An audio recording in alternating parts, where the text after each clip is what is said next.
Dylan Roof stood emotionless as he heard the charges against him. 9 counts of murder for the 3 men and 6 women investigators say he gunned down Wednesday night. I got into this. Actually, this month commemorates the 10-year anniversary of the Charleston AME, the Mother Emanuel AME Charleston shooting, where, according to a warrant for his arrest, Roof, seen here on surveillance video, entered Emanuel AME Church around 8:06 p.m. wearing a fanny pack. After attending a Bible study class for an hour, the court documents say he stood up and pulled out a handgun and began shooting. All 9 victims were shot multiple times. The warrant says that before Roof left, he stood over a witness and uttered a racially inflammatory statement. CBS News has learned Roof told a witness that he had spared her life so she could tell others what happened.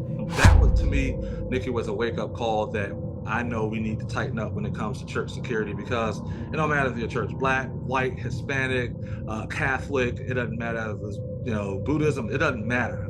The threat is out there. If it can interrupt a church service or a worship experience, it will. Church is supposed to be a place of peace, but peace doesn't just happen. It takes preparation, it takes people, it takes a plan. From the pulpit to the parking lot, every ministry has a role in protection, not just the security team.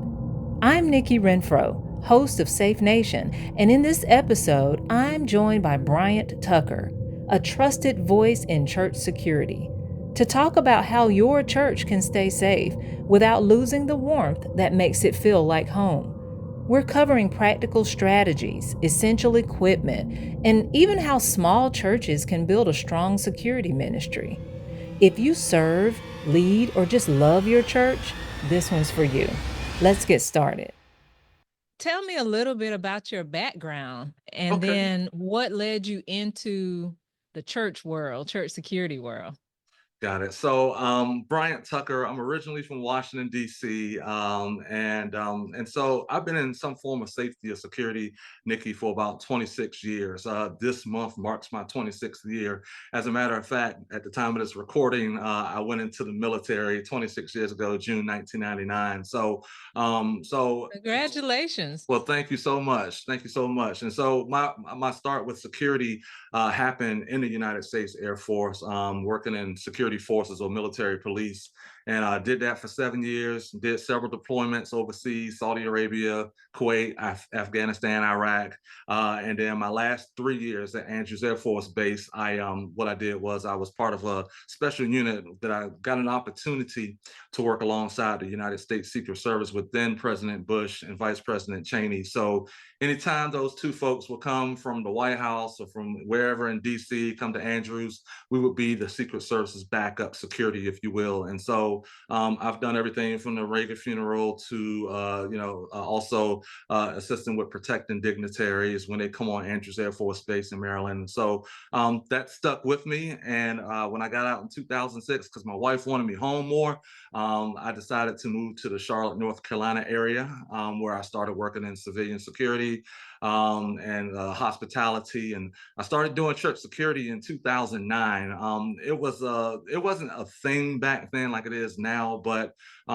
as churches grow and as church congregations grow, the need for security was there to protect the pastor and his family and so on and so forth. And so I really dedicate my life, and sometimes my wife feels like I do it outside of work also, where I'm always on 100. I'm always paying attention to detail and I'm always focused. But more importantly, I'm always praying for wherever I am for safe passage. So I love what I Nice. do. And I'm a safety and security director at New Life Covenant Church Southeast on the south side of Chicago here, with Pastor John F. Hanna as our senior pastor. And been there for about 8 months now, and I'm just enjoying it. It's a blank canvas for me, and I'm just looking forward to making that place of worship a harder target. When it comes to preventing any kind of issues or concerns that may happen or may arise.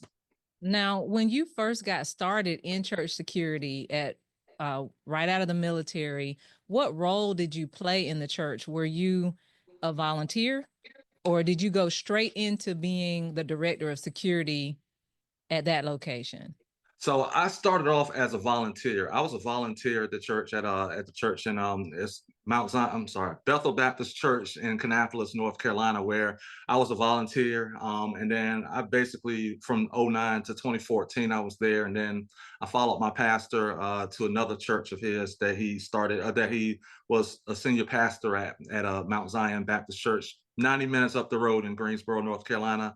And so I served him, volunteered for the church for years until God gave me the position of director of safety back in 2021 with that position. And I already knew the family. I knew the people that I was volunteering alongside, different ministries and things like that. So I knew the lay of the land, and it was just confirmation that God wanted me to have this. So He blessed me with that position. So the church you're at now, Pastor Hannah's church, is your team, does it consist of all volunteers or are these full-time church security So people? they comprise of all volunteers. So we have volunteer. Actually, we have volunteers, and then we have security contractor partners that we have as well that help us provide security as well. So there's a thing called concentric rings of security, right? So if you think about three circles, right? You think about the outer circle.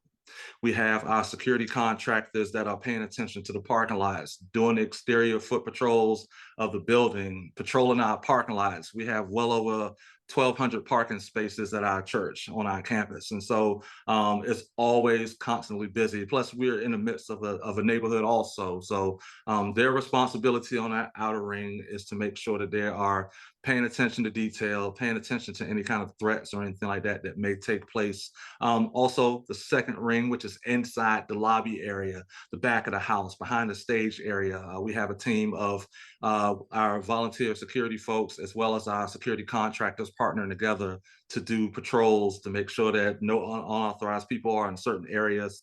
And then you move inside the sanctuary where you have that third ring. So I have two separate teams. So I have an executive protection team, those responsible for protecting the pastor and his family, as well as our volunteer security as well, posted in strategic locations throughout the church, throughout the sanctuary as well. So, we're all on radio communication. We all communicate when we see things that may be out of the ordinary, and know how to move evasively. Now, you can do church security or you can do effective church security. So in 2025, what does effective church security look like? Break it down for the people in the back who don't recognize what it really needs to look like, because I'm going to be honest, there's some churches that, I mean, they might be attempting to do something, and I guess something maybe is better than nothing, maybe. I don't know, you tell me. But what does it look like to be effective in your church security ministry? The word effective, that is a great question. Just pulling out all the stops, Nikki, making sure that just because something has not happened at your place of worship doesn't mean it's not going to happen. That Okay. part right there, that part is so important to emphasize. I feel that same way. I mean, I go Yes. to church and sometimes there are things that I see, I'm like, come on, but what if this had happened? Or what if this, and I know we want to what if it to death, and maybe some say maybe we overdo it, but these days, I mean, it's tough out here, even in church, just trying to go to church. That should be your safe place. That should be your sanctuary, right? Exactly. And nothing, no kind of harm should come there, at least we think. But this day and time is just not the case. So I'm No. sorry, back on it. Oh no, Effective no, church security. affect the church security. You hit all the check Mhm. boxes, Nikki. Just like you have a law enforcement background working with the Georgia State Patrol, right? So you're driving up and down a major highway or U.S. highway or something like that. A lot of times people get, I'm sure obviously your awareness, the situation awareness is always on 10. So that's always great. The same thing when it comes to church security.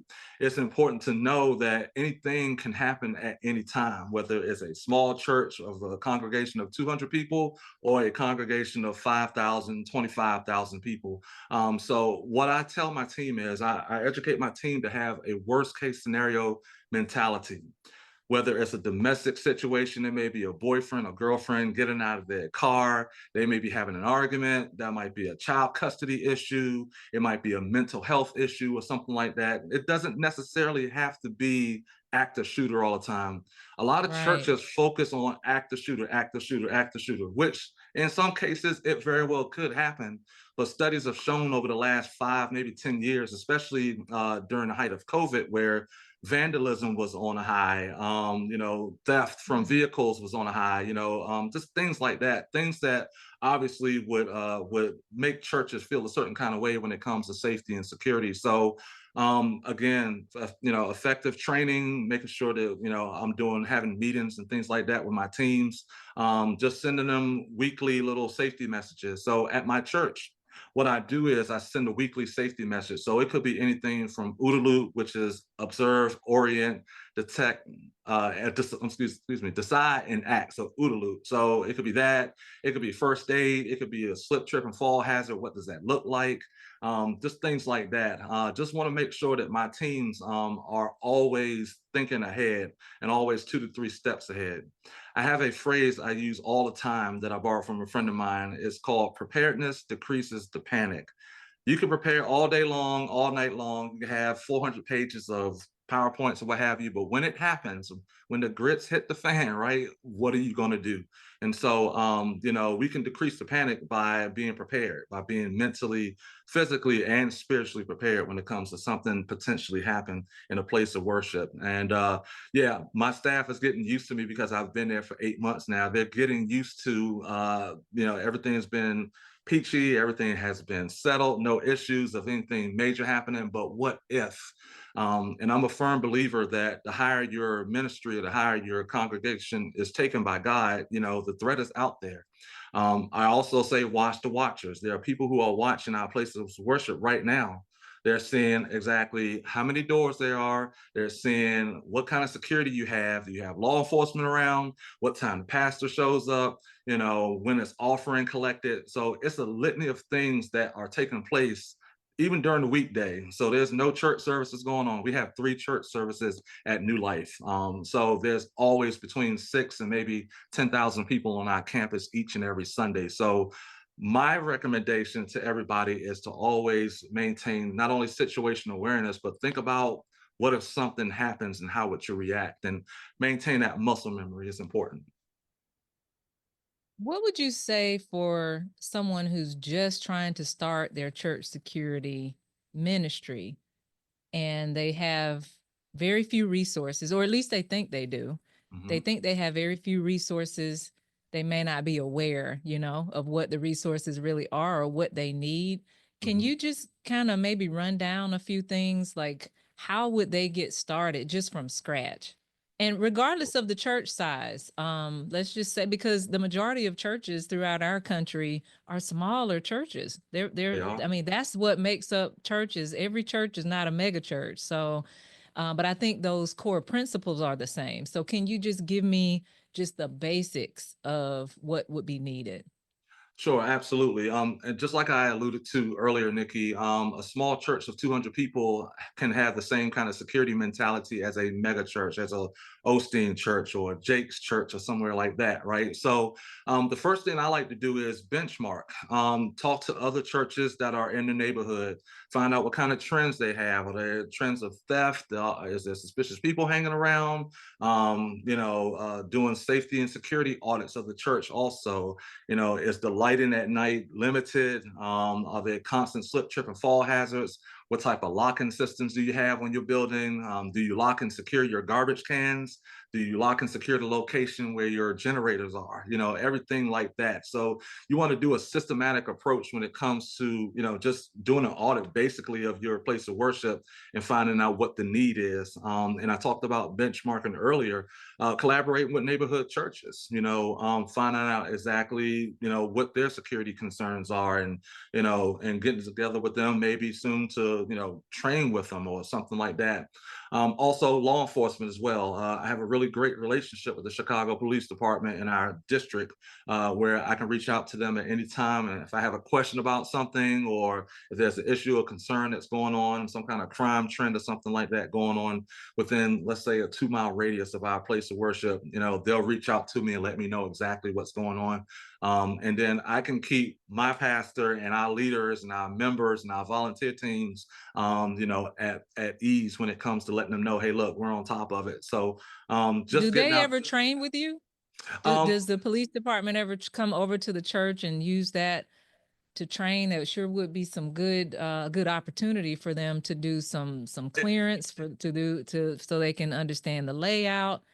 That is on my radar. That's on my to-do list. I said my first year I was going to have a long list of to-do things I wanted to do. I think that it's important to have that strong relationship with law enforcement. We have a large church, right? So it's important that we got a lot of doors, a lot of hallways, corridors, and things like that. So that is something that I'm going to be planning on doing in the near future with them because we're always busy.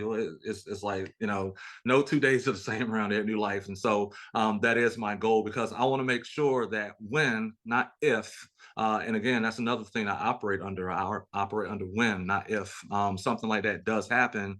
When law enforcement arrives, they know the building, they know where the restrooms are, they know where certain locations are throughout the building, and they could be well versed on how to get from point A to point B in case they have to slow down or eliminate a threat. And like you were saying earlier, everything is so focused in talking about active shooter, but you have so many other circumstances. So in that same vein, I think in terms of just first responders, period, you think about the firefighters and the fire department. If they, want to come in and kind of do a walkthrough, get familiar with your facility as well, that Mhm. would be really helpful because Absolutely. it might not be gunfire, it might be an actual fire, right? Where you have to Right. do evacuation, and Exactly. so yeah, and so kind of running those drills with your personnel would be helpful as well. So Absolutely. any other basics that you can think of? Any other starting points for someone new that's has this vision of starting up a church security team? Um, it's important to know that the threat is out there. You may some of these small churches or smaller churches may have one incident out of 2 years, for example, but that one incident may be significant enough to say, "Hey, look, I need to make sure that we're being proactive as it pertains to protecting the house." So not being afraid to say, "Okay," I mean, you don't have to have a 25 or 30 man or woman team, and woman team on of a congregation about 200 people or what have you, but a solid group, developing a solid group of people that are willing to protect the house, right? I think about First Peter 5:2, where, it talks about how to protect God's people and not because we want to, because we get to. And it is a pleasure every day when I go to work, whether it's a regular work day during the week or on a Sunday, to serve alongside my team and protect the house. The only things, the objectives that I want is for a member or a visitor to come in the house of the Lord and keep their hands raised, and that's it. And go home. They should have not to worry about anything that of a serious nature. So, for those churches out there who are thinking about, you know what, my uncle or the usher is carrying and da da da da. Like that's not the way to do it. You have to think holistically. You have to be forward thinking, and also you have to think what's going to happen on the other side of that consequence as well. So it's just not just okay. My family member has a gun. We're going to protect it. It's going to be all right. For example, my grandmother's church in rural South Carolina. It's small. It's 20 miles away from another major interstate.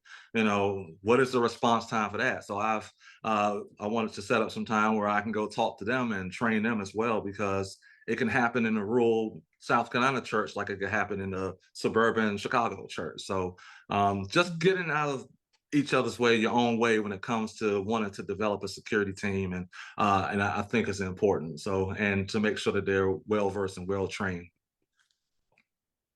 Who are we looking at? What kind of people need to make up this team? It's not for everybody. So tell me who you're looking for and who you're not looking for.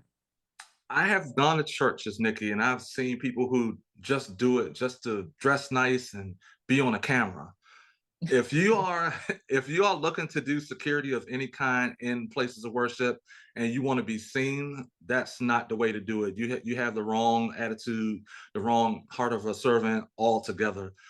For me, I tell my team that I'm looking for someone who loves God, who loves God's people, and is also willing to make a sacrifice in the event that should happen, right? When a situation takes place.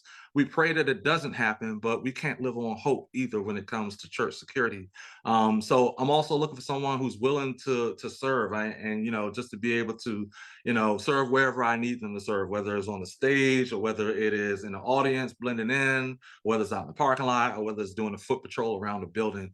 Someone who has passion to be able to actually get the job done when it comes to making sure our saints come to church and leave without any issues or concerns. And what I like to do also is do like maybe a 90-day evaluation of them, because you know initially they're eager and they're excited to be part of a church security team, but then we want to do a pulse check, right? We want to make sure that it is exactly what they want to do, and when the time comes, if you have to act or something, responding to a medical emergency or responding to a mental health issue or something like that, it's important to make sure that you're ready, because being in church security or being in security as a whole for the last almost 3 decades, when you do something good, church security or security gets a golf clap.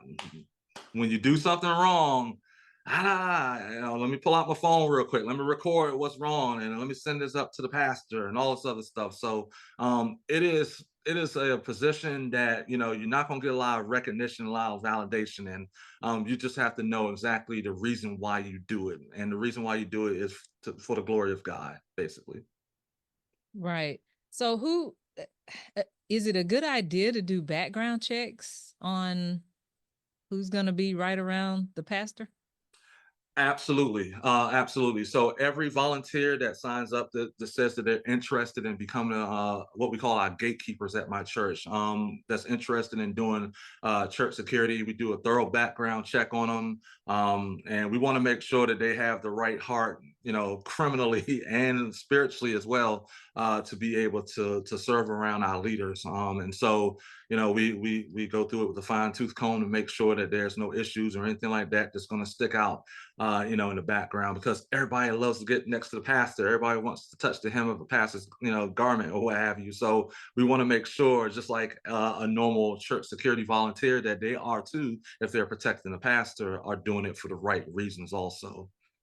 They don't have to have a squeaky clean background, though. I mean, this is church we're talking about. So we're supposed to be, forgiving and giving people second chances. So Right, um, it right. doesn't have to be squeaky clean, right? No, it doesn't have to be squeaky clean. If it's squeaky clean, great. That's less paperwork I have to read. But you know what? If there's one or two things from 2002 or 1997 when they went out to the club and they got into a fist fight with somebody or something like that, I'm fine with that. God gives us a discerning heart to be able to, pray about those sort of things, and again, weigh pros and cons, right? And that's the purpose for those that 90-day evaluation also, just to make sure that their heart is pure, making sure that they're consistent, and just making sure that there's something they want to do in a place of worship. Okay, let's talk about how some of the other ministries can aid in keeping the church secure, because it's only so many of the guys on your team, but look at all of the other ministries and look at the larger footprint that's covered by Hmm. all of the other ministries throughout the day. So, and throughout the service. So, I'm driving up to the church. I'm visiting New Life for the first time. I'm turning into the parking lot, and tell me from that point to the time that I get in my seat, who all can help secure me, who all can help secure the pastor. Let's walk through that. All right, so you're pulling up 7621 South Greenwood Avenue, Chicago 60619. You're pulling up. It's a nice sunny Sunday morning, right?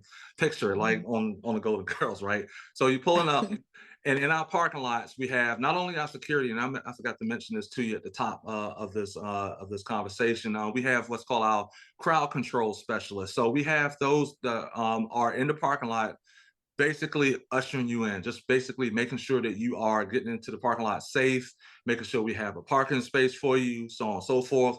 If you're a guest, and remember, if you ever come to Chicago, you want to come to my church, let me know. Just email me or text me, what have you. I got I you. want a space in the front near the front door. I I want got you. that, the good I space. I got you. I'm gonna take care of you, Nikki. I got you. Okay. Okay. So you come in the parking lot, and our crowd control specialists are greeting you. They're welcoming you. And I've also taught my crowd control specialists what to look for as far as safety and security is concerned. So our responsibility is to get you inside the building from your car, inside your seat, inside the sanctuary safely. So we have our crowd control specialists and our security contractor partners in the parking lot area at the front door. And also when you come in, you'll see our greeters and our ambassadors, or what we call our ushers, to come inside the actual sanctuary. We Oh, have but some. wait, Uh-huh. wait, Brian. The crowd control guys, what are they looking for? So they're What looking should for. they be noticing and looking for as I Um, pull in? anything suspicious, anything out the ordinary, and it could be a person, suspicious person, or it could be want to make sure that their vehicle is safe. Want to make sure that they lock their doors, making sure that there's nothing leaking from their vehicle or anything like that. We want to make sure they're not using a VBIED or vehicle-borne improvised explosive device or anything like that on our building. So they are just basically crossing up and down, just making How sure would that. they know that? So you've trained your guys to look for certain things? I do, yes. I train them to look Okay. for certain things. I train them to look for leaks. I train them to look for things that are coming from the vehicle, or different smells or what have you. Anything, if a vehicle comes up and there's no seats inside the vehicle, the back seat is empty, or if the vehicle has no license plates or anything like that driving up. So those are some of the things, the proactive things I teach my team to look for, when it comes to, making sure that, when you pull up in the parking lot, that the vehicle is safe and everything like that. And Gotcha. so yeah. So when you come in, of course, inside the building, in the lobby, you have a series of people, greeters cheering you on, welcome to new life, welcome in. We're happy to see you, so on and so forth. You walk in, our usher show you where your seat is. And then when you walk in, you'll see our security, or maybe not see them strategically positioned in different locations throughout the building on the inside of the sanctuary.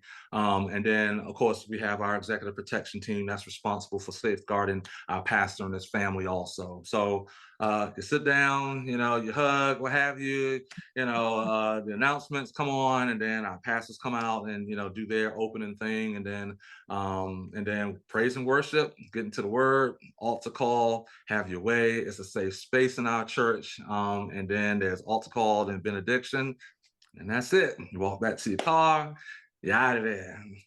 Yeah, but guess what? I think the toughest members of a church security team are the ushers. Oh, I mean, absolutely. those ushers don't play. In some churches, they do not play. So So, yeah. well, let's go back to the front door. So the Mhm. greeters that have greeted me coming in, do you brief them and your ushers? Do you train them in any Oh, way? absolutely. So I train them on how and what to look for when it comes to, different things. I'm sure there's a term called printing. We want to make sure that they're not carrying a firearm on their person or anything like that. We want to make sure we're looking at backpacks and things of that nature, not actually looking in them per se, but just to Mhm. look and make sure, because our church is welcoming, right? So we don't have signs or anything like that on our front door saying you can't do this, you can't do that. We want to make sure it's a welcoming environment. So I've trained them and educated them in their lead to make sure that they're pointing out, looking for significant things like that. People asking certain questions, how many security do you have, or where does the money go when you collect it for offering, or how many Oh, cameras you have, and things like that. So those are some triggering questions that I need to be made aware of if an individual is asking for that. In addition to that, we have someone that's monitoring our cameras inside the church while church service is going on. So outside, in the lobby, inside the sanctuary. So there's always someone with eyes on our, looking at our campus at all times. oh, that's great. That's really good. That's kind of like your first line of defense. I mean, we haven't even gotten in the front door good, and Mhm. you're already making sure that I'm safe and I'm going to get to my seat. Right? Exactly. And we're doing that with a smile, like, by speaking to someone, Nikki, like someone who looks distressed or looks nervous or maybe sweating a little bit more than often. It's 44 degrees outside, but you sweating bullets. we're going to Mhm. be looking at sort of things like that. But at the same time, we're making them feel welcome into the house of the Mhm. Lord, right? So we want to make sure that we're doing our due process when it comes to, just doing a FI, a field interview, right? At the same time, we're speaking to them. We're using that 10-5 rule. At 10 feet, we're making eye contact. Within 5 feet, we're ready to make an engaging speech or welcome them to the church, what have you. Good morning, good afternoon, welcome to new life, something like that. So yeah, so our the people who are intending on wanting to do something, at our place of worship, they're going to be greeted with kindness, with respect, with joy, with passion. But at the same time, we're also watching and paying attention as well. So I call our volunteers and our staff safety champions as well, Nikki. It's important to know that I can't do everything. Yes, I have the experience. Yes, I've seen the good, bad, and the ugly when it comes to church security, but at the same time, I need extra set of eyes as well. And I always echo to our team that if you see something, say something, report it to me immediately. Text me, call me, hit me on the radio, or whatever you have to do in order to get my attention. So we can take a look at certain things before it happens, before it comes to things. So yeah. Right. So, just as you have people maybe monitoring your security cameras, then you also have what I love is if you've got AV, audio visual, your audio visual Mhm. guys, that ministry. Not only are they able to capture what's happening on stage during the service, but they can pan around the room as well. They can zoom in on people as well. And Yes. that is so, so helpful, especially if you have someone who's coming in and you're not really sure. Like you said, they're sweating bullets and it's 40 degrees outside and something is just not right. Maybe you just can't put your finger on it, or if they create a disturbance, while the service is occurring. I always love the AV guys. And so do you have these same conversations with them and let I them know that they are an extension as well of the security team? I do, because we have cameramen and women moving about the audience inside the sanctuary, so they're more mobile than some of our security would be, right? And so they're paying attention to certain things that's going on, right? So absolutely, they're well aware of it as well. And so the power of cameras, to be able to pinpoint and look at certain people, certain behaviorisms and things like that. So we rely on our audio visual folks, our production team as well. Great.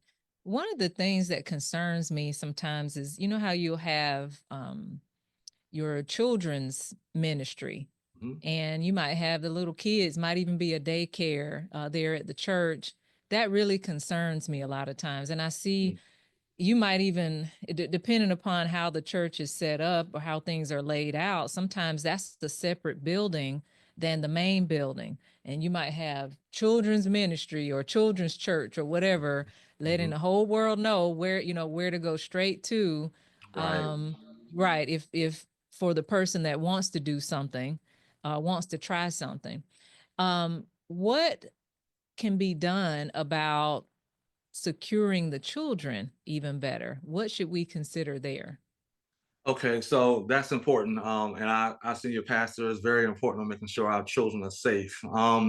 Having great access systems, making sure that doors are functioning properly, the front doors, making sure that there's a good locking mechanism on it, a good lockdown measurement to have on the doors, just in case you have to lock the building down in case of emergency.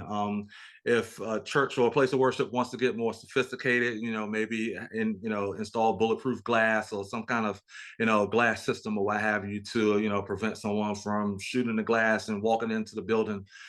So we have our security contractors and also our crowd control specialists right there at the entrance of our children's church location, as well as throughout the entire building. So there is someone constantly walking inside the building and outside of the building at all times. And so cameras as well, same thing, same setup, right?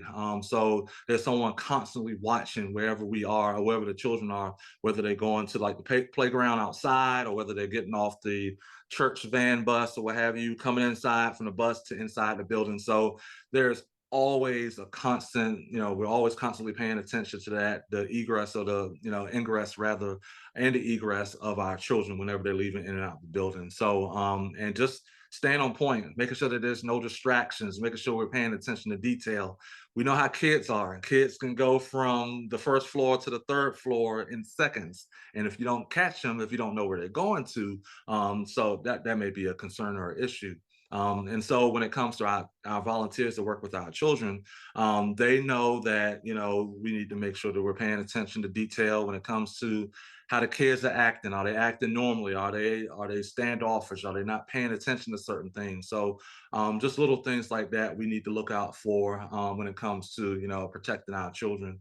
Also, just making sure that, again, making sure that everybody is on the same page when it comes to preparedness, when it comes to knowing what to do in an emergency situation, whether it's administering CPR, first aid to a child, or whether it's an unresponsive child, or whether it's an injury or something like that of a major proportion that may take place with the child. So yeah, more is always better than nothing at all.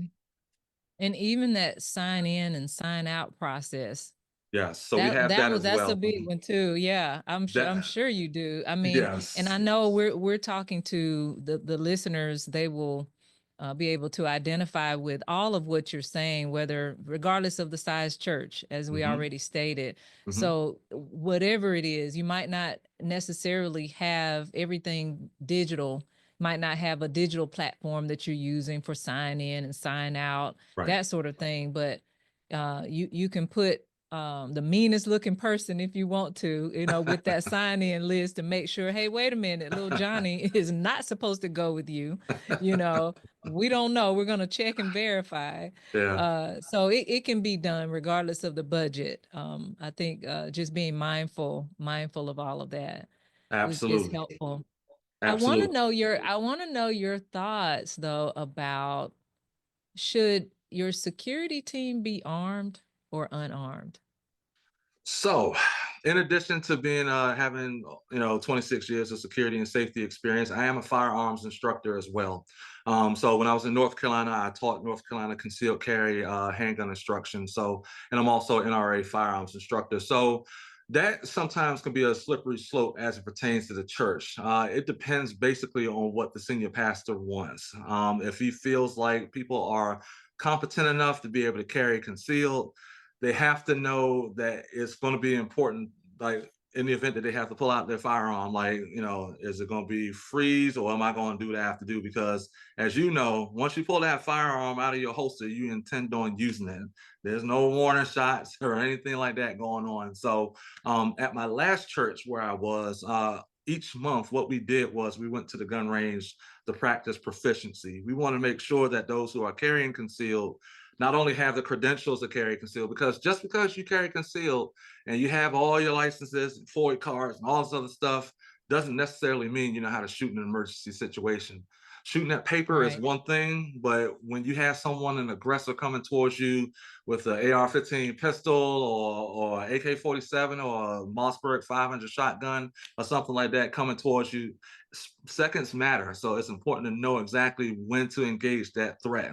And so I know at my last place of worship where I worked at last, we were sticklers for that. We want to make sure that people, if you're going to be carrying, your four cardinal rules, right? You know what's beyond your target and all that other good stuff, right? Knowing exactly what to do when you pull that firearm out. So it doesn't really make me nervous, but again, it just depends on, if I know who's carrying, I want to make sure that I know exactly where they're posted at. So if they have to engage a threat, they can.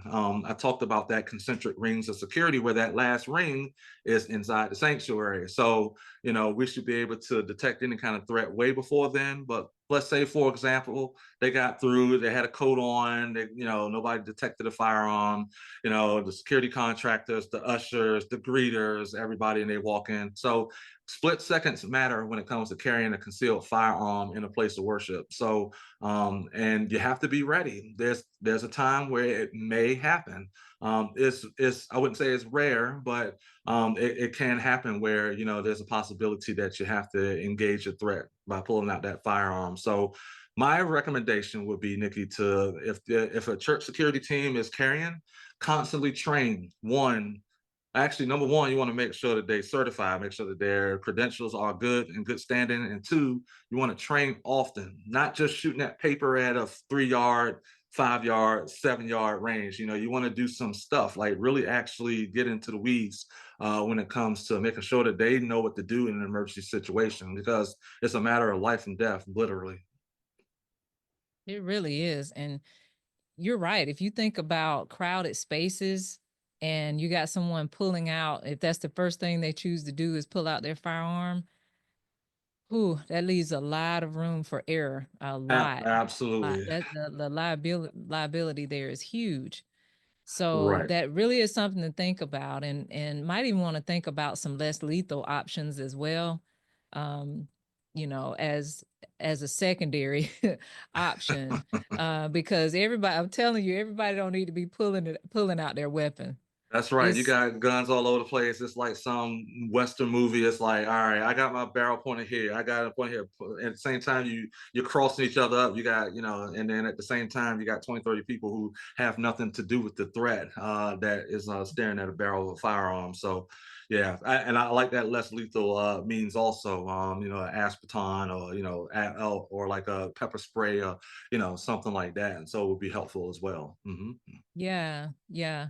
And I think everyone knowing their role too, if something does take place, everyone doesn't necessarily need to run to Exactly. the one spot. Like you got to consider, you might have some that need to assist with evacuation. You might have some that can actually go up and lay hands on the individual. You have others that may need to handle the radio communication, and it securing the pastor, making sure that the pastor, the family gets out, Hmm. and Hmm. his family gets out. There's so much to consider there that it's really worth taking time to do some training. So Absolutely. overall, would you say, how often do you train with your team, or how often do you recommend training? So I train quarterly with my team. Just anything that may come up, like as far as active shooter, how to respond to medical emergencies, crisis intervention. For example, a couple weeks ago, I had a training with my team, my security volunteers, and we talked about some of those things. Worst case scenario situations. I did a couple case studies on a couple of events we had recently at our church for mental health. But I started off my meeting to ask each individual, what do they think they need to work on, what do they think we need to work on as a team to be better? And so everything from time and attendance to paying attention to detail to sacrifice to all that. So I led off the meeting with that. And so just like you mentioned earlier, not everyone needs to respond to an emergency. I have something called areas of responsibility. So if you are in the back of the sanctuary, what have you, that area is yours. So if anything happens in that area, you respond to it. There's no reason for you to go 25, 45 feet to the stage if someone is trying to attack a pastor or their family or something like that. That's the reason why we have those individuals there.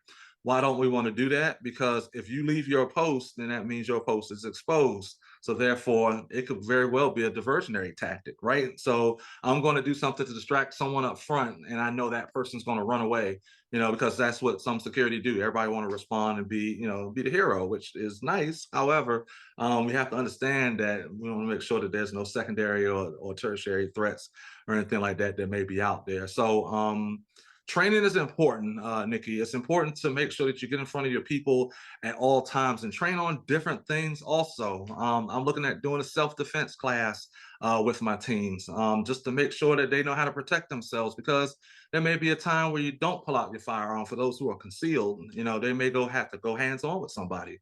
How are you going to protect yourself?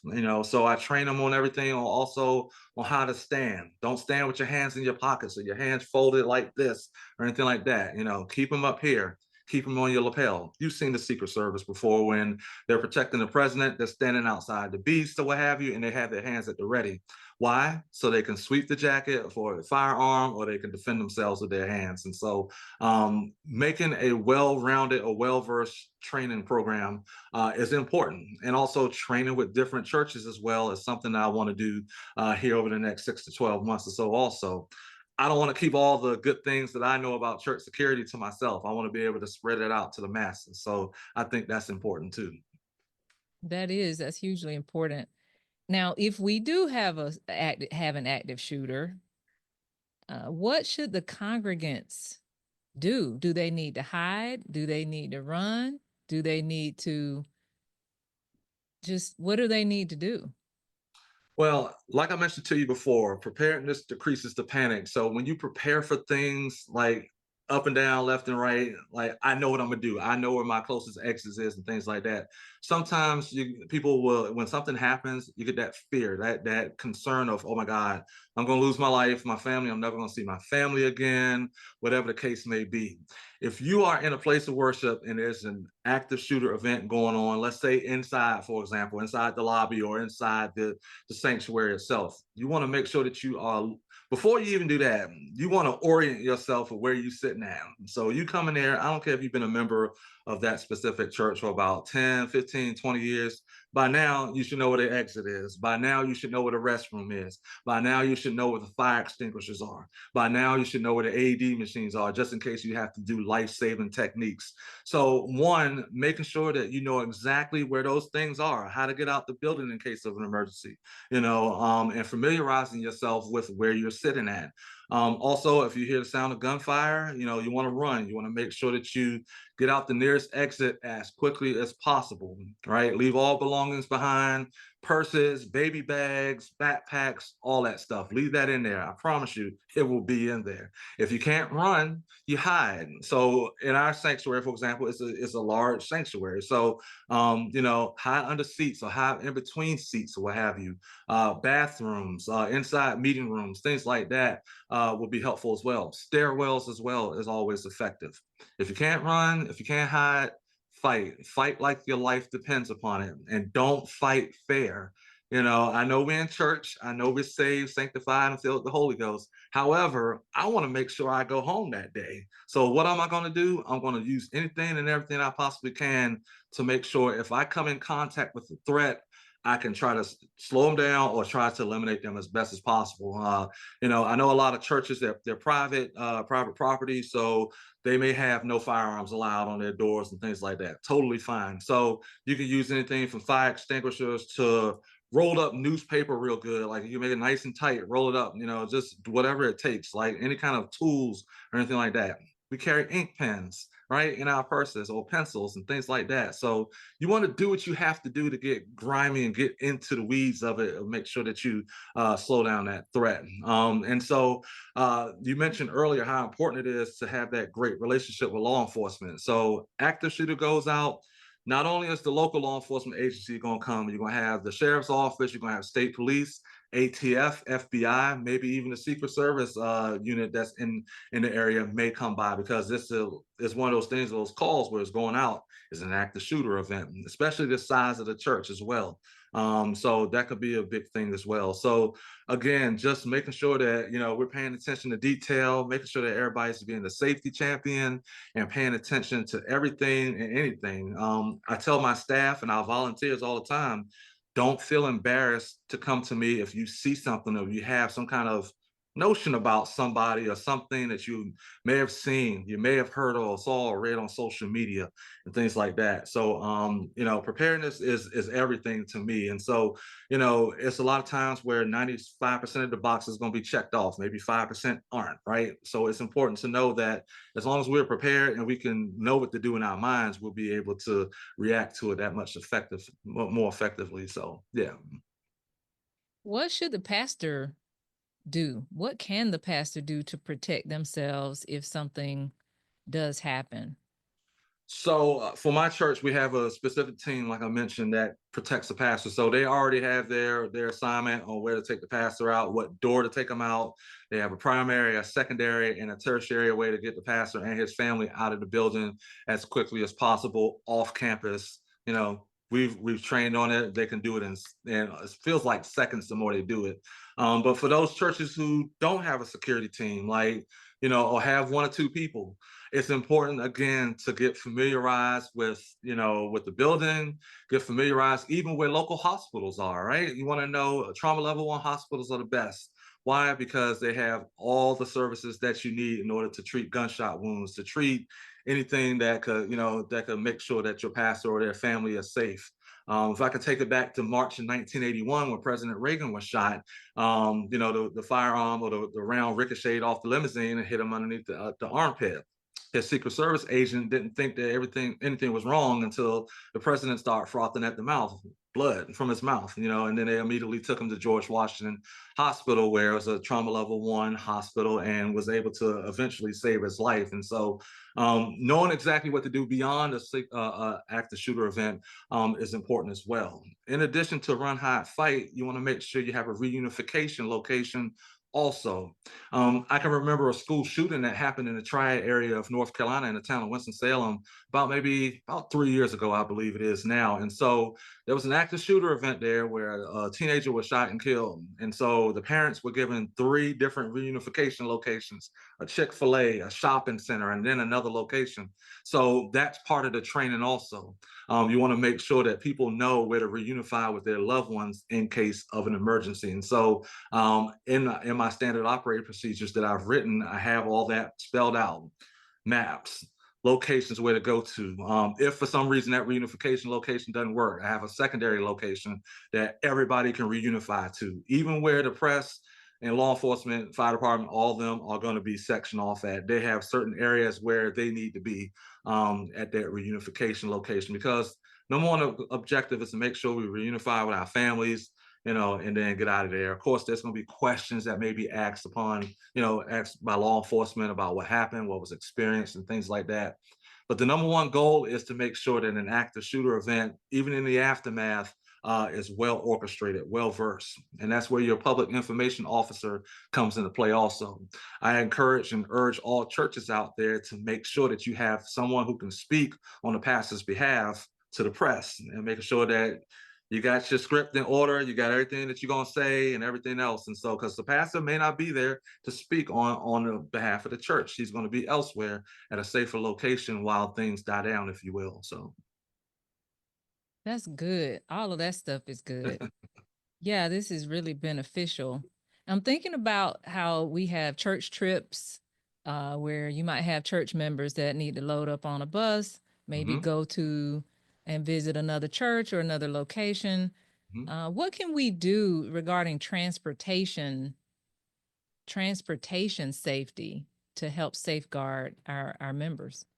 Absolutely. So if you have a large number of people that are going to be traveling, it may be a good idea to rent or get with a transportation company, like a bus company that can, rent, for example, like a charter bus, something that seats 55 people or something like that, right? So Mhm. before that happens, let's say that you have a large congregation, let's say a choir, for example, is going to a visiting church. What I like to do is, way before I know that our church, will be visiting another church, I do a security advance. This is a term that most executive protection agents use, where weeks or months in advance, they go ahead of the event to check the routes, to see how long it takes to get from point A to point B. Always 3 ways on how to get from point A to point B. I tell my family that all the time, right? No, always have a different way to get home or go to wherever you're going to. So I'm doing that security advance of the route. I'm also checking weather as well. As a church security professional, you become a meteorologist also. So you have to look at weather conditions and things like that. We already know here in the Midwest, between November and March, it's going to be the snow or ice on the road on some of these major interstate highways, right? So knowing exactly where you would go to in the event you can't take the Dan Ryan, Interstate 94, going up through downtown Chicago or something like that. Knowing exactly where you would go in case that primary route is compromised. The next thing I'm going to do is I'm going to go to the actual church where my pastor or where our congregation is going to be preaching at, right? So I'm checking to see where the pastor is going to be seated at, where he's going to be in this green room, restrooms, all that. So I'm coordinating this weeks, maybe months in advance, just to let them know, hey, look, I'm coming. I'm going to be doing this. And also, I'm checking their emergency exits. Also, I'm checking to see if they have AED machines and fire extinguishers, where they're located. Is there anybody that has been banned from the church over the last 6 to 12 months that we need to look out for? Also, with the power of social media, I'm checking social media pages. I'm checking the comment sections of our church. I'm check of our pastors. I'm also checking Google reviews. Also, I'm checking to see who's talking bad about a specific church or a pastor or a speaker or something like that. So I can be well versed and I can let my team know, hey, look, let's look out for this individual. And also, just in addition to other things like knowing where the closest fire department is or the closest police department, and definitely the closest hospital, in case we have to transport somebody, whether it's the pastor or his family or a member. So just making sure that you pull out all the stops and make sure that you're assuring their safety outside the four walls of our church. And so that's what I do. Look, this information I'm telling you is so good. This is what people have been wanting. I have quite a few people who've asked, when are you going to talk about church security? And I think this is the video link that they need. This is what they've been asking for. I'm so appreciative of you being today's guest on Thank Safe you. Nation. How can people get in touch with you? Because now, look, I think they might reach out to you. I don't know if you take your show on the road, if you even have time. They might they might have you too busy over at New Life, but how can they get in touch with you and answer that question? Do you do training for other churches? Yeah, so I do training for other churches. I've done it in the past. I used to run the security for Full Gospel Baptist Church Fellowship International. Bishop Paul Sylvester Morton is the founder.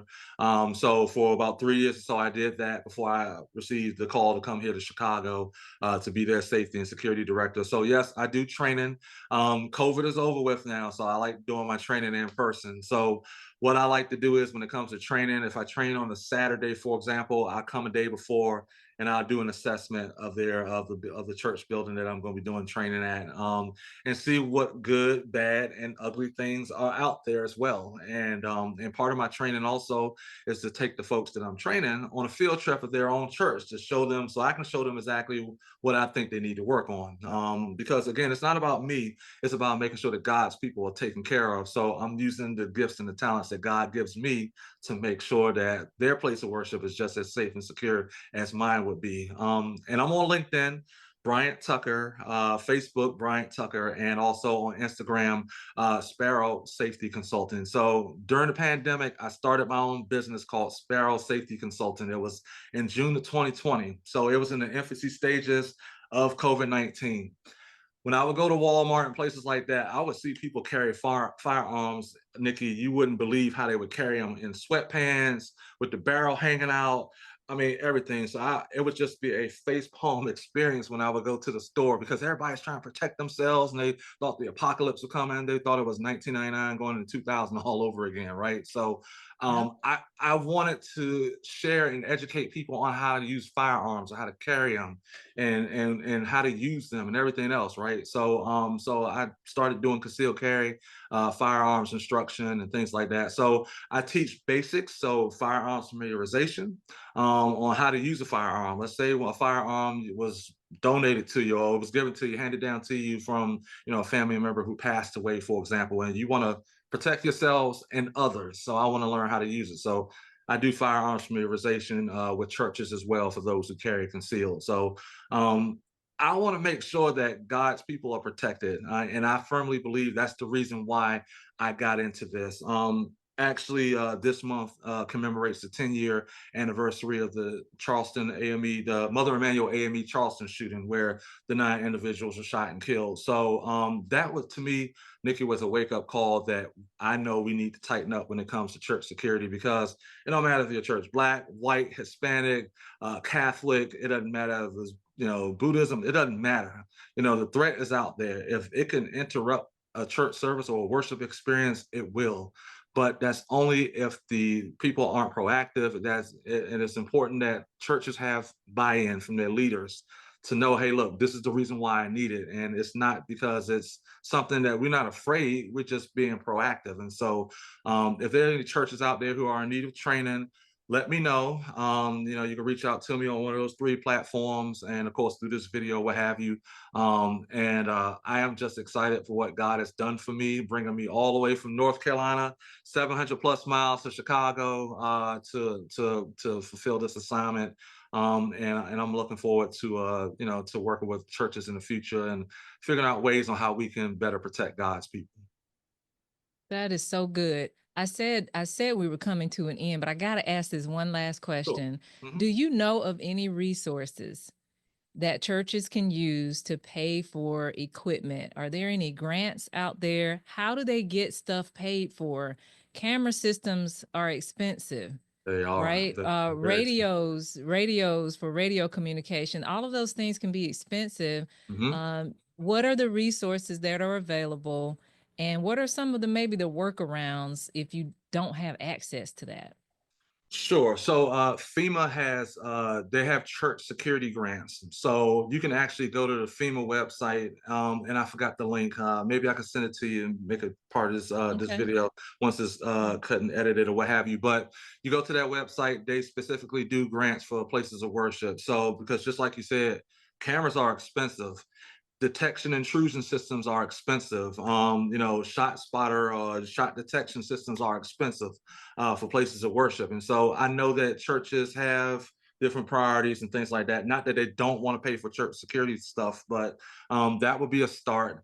Also, if a church is considering to start a security department, create a security budget in there where they have X amount of thousands of dollars or what have you, maybe they can use to put towards that budget to purchase things like first aid kits, AED machines, bleeding control kits, and things like that for their places of worship. Also, and there's always Amazon, like for things like radios or cones and things like that that you can put out there when it comes to making sure that you have the necessary equipment. But the FEMA thing is really good. I have a few colleagues that do church security throughout the country that have used that, and it's been proven effective. So, and the leaders of the church will probably smile a little bit more too when it comes to making sure that they don't have to spend extra money in order to make a place of worship safe. But it's important, Nikki. The threat is out there. I can't stress it enough, and it's important to make sure that we're paying attention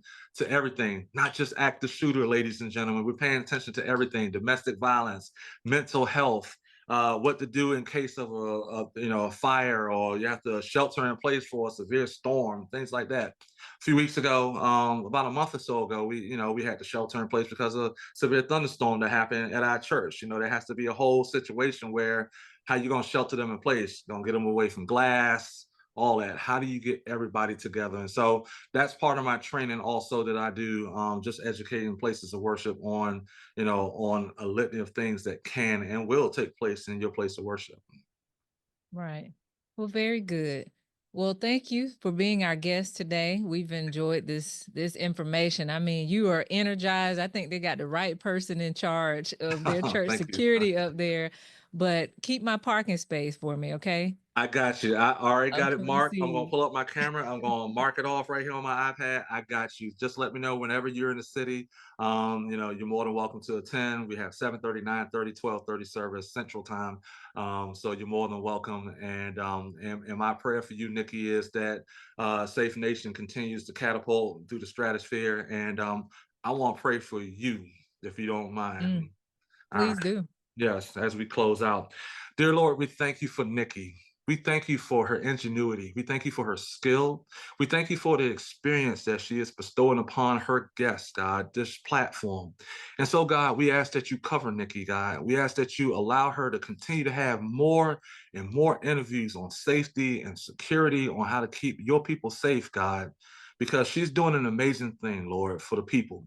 And we ask that you bless her some 30, some 60, some 1,000 fold as she go into her next. May you continue to elevate her. May you continue to elevate her team, continue to elevate her family, God, so she lacks for nothing, God. We thank you for people like Nikki, God. We thank you for strong-minded people like Nikki who knows what it takes to keep your people safe and secure, God. So we thank you and we honor you and we applaud Nikki on this day, God.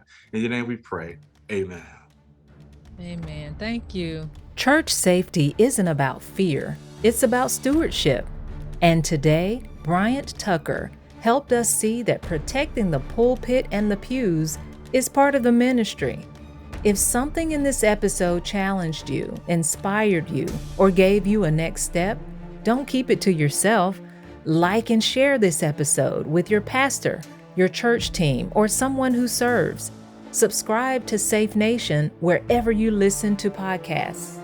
And if you're watching on YouTube, hit that bell so you never miss an episode. Together, we can build churches that are not only welcoming, but prepared. I'm Nikki Renfro. Thank you for listening to Safe Nation. Stay alert, stay faithful, and stay safe.